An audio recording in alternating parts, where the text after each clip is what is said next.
হপ্তপয়কর কার রচনা? হপ্তপয়কর এটি রচনা করেছেন কবি আলাওল। আলাওলের তোহফা কোন ধরনের কাব্য? আলাওলের তোহফা হচ্ছে নীতিকাব্য। কবি আলাওলের জন্মস্থান কোথায়? কবি আলাওলের জন্মস্থান হচ্ছে চট্টগ্রামের জোবরায়। হিন্দি পাদুমাবত অবলম্বনে পদ্মাবতী রচনা করেন আলাওল। কোন গ্রন্থটি রোমান্টিক পুনর্ব্যাখ্যান? রোমান্টিক পুনর্ব্যাখ্যান হচ্ছে পদ্মাবতী।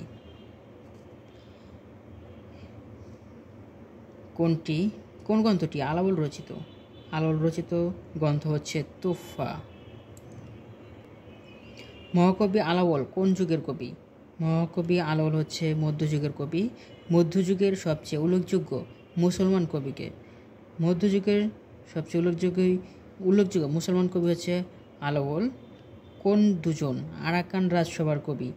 আরাকান রাজসভার কবি হচ্ছে মহাকবি আলাওল ও দৌলত কাজী, যাদের দুজনের বাড়ি হচ্ছে চট্টগ্রামে। আরাকান রাজসভার কবিদের মধ্যে শ্রেষ্ঠকে? শ্রেষ্ঠ হচ্ছে আলাওল। আলাওল কোন রাজসভার কবি ছিলেন? আলাওল হচ্ছে আরাকান রাজসভার কবি ছিলেন। পদ্মাবতী কাব্যগ্রন্থের রচয়িতাকে? পদ্মাবতী কাব্যগ্রন্থের রচয়িতা আলাওল।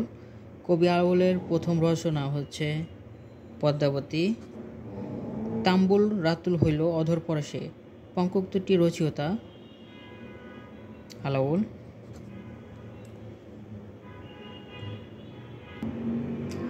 পদ্মাবতী কাব্যখানা মহাকবি আলাওল কোন ভাষা থেকে বাংলা ভাষায় অনুবাদ করেন? হিন্দি ভাষা থেকে বাংলা ভাষায় অনুবাদ করে পদ্মাবতী। কার কাব্য অবলম্বনে আলাওল পদ্মাবতী কাব্য রচনা করেন? আলাওল পদ্মাবতী কাব্য রচনা করেন হচ্ছে মালিক মোহাম্মদ জায়সীর অবলম্বনে, কাব্যের অবলম্বনে। তাম্বুল শব্দের অর্থ কী? তাম্বুল শব্দের অর্থ হচ্ছে পান। পদ্মাবতী একটি অনুবাদ গ্রন্থ যেটি হিন্দি থেকে বাংলা ভাষায় অনুবাদ করেন আলাওল। মহাকবি আলাওল রচিত কাব্য হচ্ছে পদ্মাবতী। গোরক্ষ বিজয় কাব্য কোন ধর্মমতের কাহিনী অবলম্বনে লেখা? গোরক্ষ বিজয়টি নাথ ধর্ম অবলম্বনে লেখা। শাক্ত পদাবলীর জন্য বিখ্যাত হচ্ছে রামপ্রসাদ সেন। মধ্যযুগের শিব উপাসক যোগী সম্প্রদায়ের ধর্ম কী ছিল? শিব উপাসক যোগী সম্প্রদায়ের ধর্ম ছিল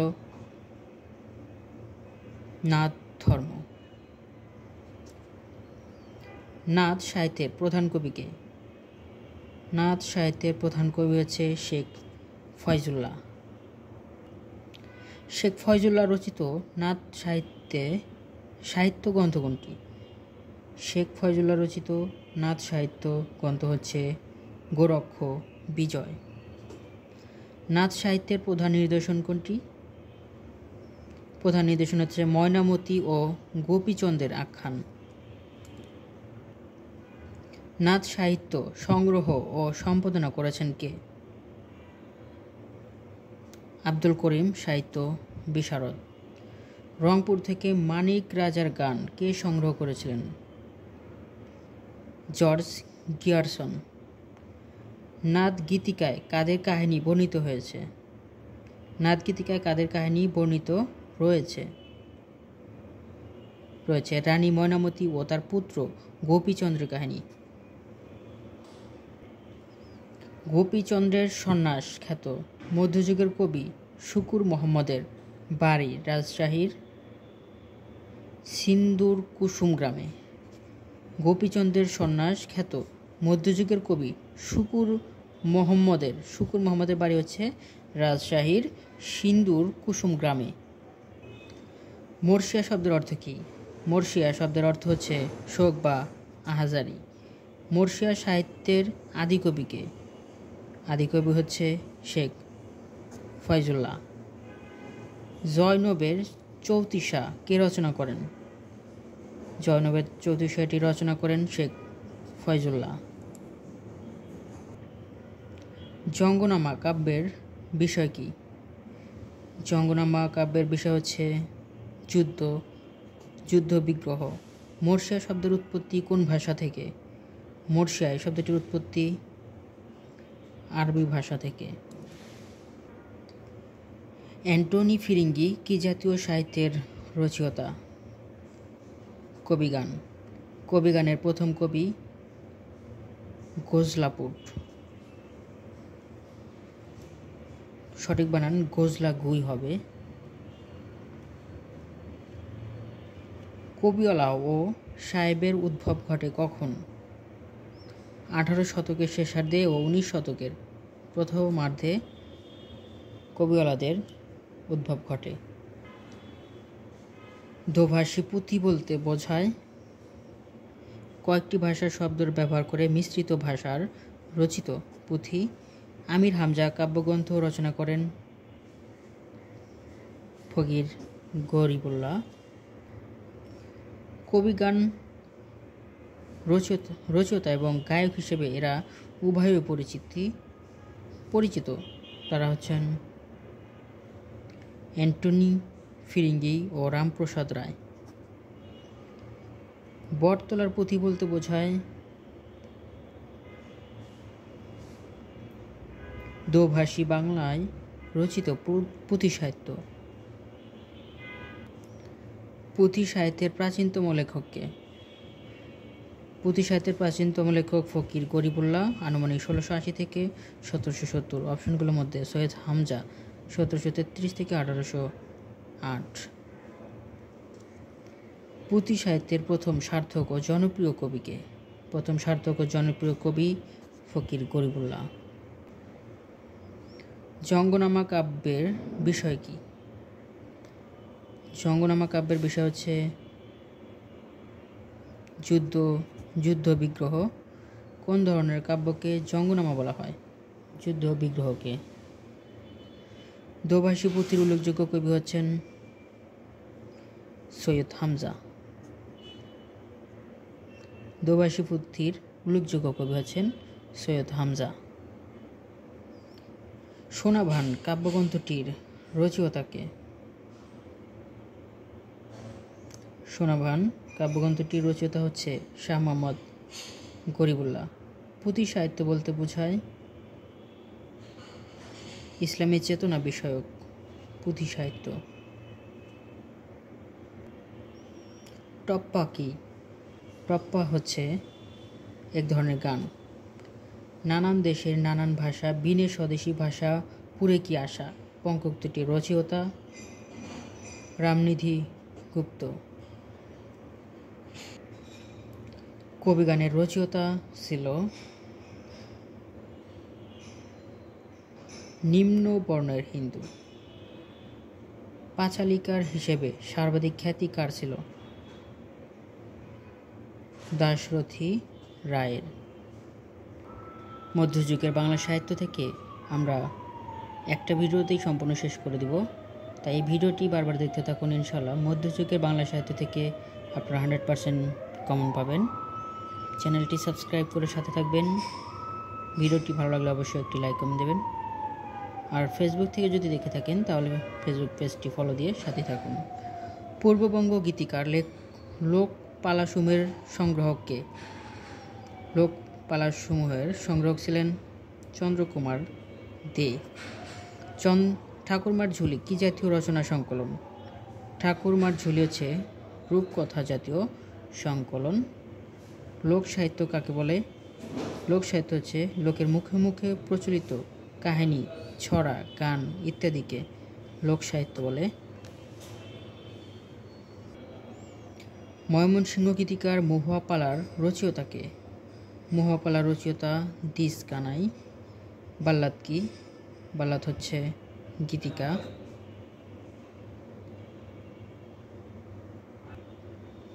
ঠাকুরমার ঝুলি ঠাকুরদাদার ঝুলি প্রভৃতি রূপকথার বই সম্পাদনা করেন দক্ষিণারঞ্জন মিত্র।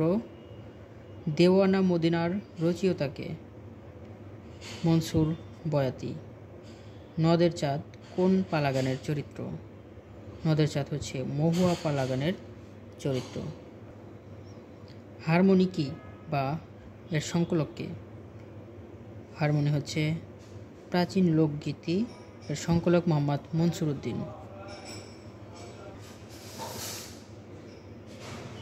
কোনটি ময়মনসিংহ গীতিকার উপাখ্যান? ময়মনসিংহ গীতিকার উপাখ্যান হচ্ছে জয়চন্দ্র চন্দ্রাবতী। ময়মনসিংহ গীতিকাকে সম্পাদনা করেন ডক্টর দীনেশ চন্দ্র সেন। ময়মনসিংহ গীতিকা বিশ্বের কতটি ভাষায় অনূদিত হয়েছে? 23টি ভাষায়। ময়মনসিংহ গীতিকার প্রথম সংগ্রাহককে? প্রথম সংগ্রাহক হচ্ছে চন্দ্র কুমার দে। নোয়াখালী চট্টগ্রাম অঞ্চলের কোন গীতিকাটি অত্যন্ত জনপ্রিয় ছিল? কাফনচোরা। লোক সাহিত্যের প্রাচীনতম সৃষ্টি কি? লোক সাহিত্যের প্রাচীনতম সৃষ্টি হচ্ছে ছড়া। বাংলা সাহিত্যের আখ্যানমূলক লোকগীতিকে ইংরেজিতে কি বলে? ব্যালাড। দেওয়ানা মদিনা কোন কাব্যের অন্তর্গত? দেওয়ানা মদিনা এটি ময়মনসিংহ গীতিকার অন্তর্গত। ইংরেজিতে লোক কথা বা লোক কাহিনীকে কি বলে? ইংরেজিতে লোক কথা বা লোক কাহিনীকে বলে ফোকলোর। পশু পাখির চরিত্র অবলম্বনে গড়া কাহিনীকে কি বলে?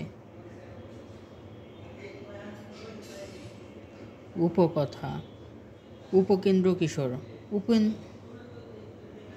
উপেন্দ্র কিশোর রায় চৌধুরীর রূপকথা সংগ্রহের নাম কি?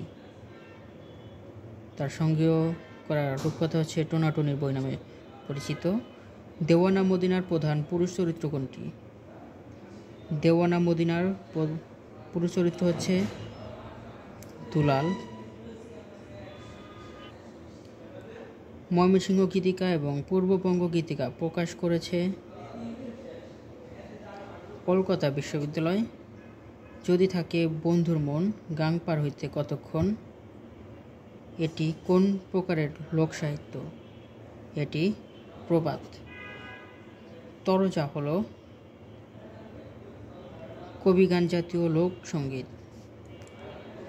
বন থেকে বেরুলো টিয়া সোনার টোপর মাথায় দিয়া এটি কিসের উদাহরণ? এটি ধাঁধা।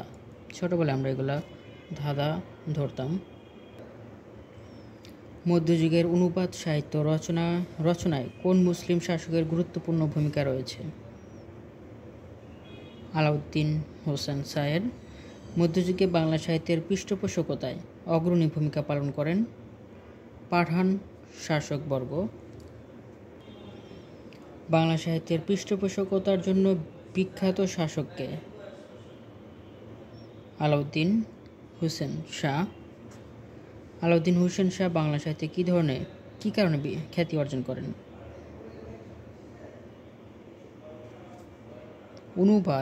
অনুবাদের পৃষ্ঠপোষকতার জন্য। বরিশালের কবি বিজয়গুপ্ত সুলতান হোসেন শাহের আমলে কোন গ্রন্থ রচনায় খ্যাতি লাভ করেন? বরিশালের কবি বিজয়গুপ্ত সুলতান হোসেন শাহের আমলে কোন গ্রন্থ রচনার জন্য খ্যাতি লাভ করেন? পদ্মা পুরাণ। কে বাহরাম খানকে দৌলতুজির উপাধি প্রদান করেন? নৃপতি নিজাম শাহ সুর। রোসাঙ্গ রাজসভার বাংলা সাহিত্য চর্চায় মূল পৃষ্ঠপোষক কে ছিলেন? মাগন ঠাকুর। ইরানের কবি হাফিজের সাথে পত্রালাপ হয়েছিল বাংলার কোন সুলতানের? গিয়াসউদ্দিন আজম শাহের। রসুল বিজয় কাব্যের রচয়িতা জয়নুদ্দিন। কোন কবি হোসেন শাহের পৃষ্ঠপোষকতায় কাব্য রচনা করেন? মালাধর বসু। ধন্যবাদ সবাইকে এতক্ষণ সাথে থাকার জন্য। সকলের জন্য শুভকামনা রইল। আমার জন্যও সবাই দোয়া করবেন। ভুল ত্রুটি ক্ষমা সুন্দর দৃষ্টিতে দেখবেন। চ্যানেলটি সাবস্ক্রাইব করে সাথে থাকুন। যারা ভিডিওটি ফেসবুক পেজ থেকে দেখছেন অবশ্যই ফেসবুক পেজটি ফলো দিয়ে সাথে থাকবেন। সবাই ভালো থাকুন। আসসালামু আলাইকুম।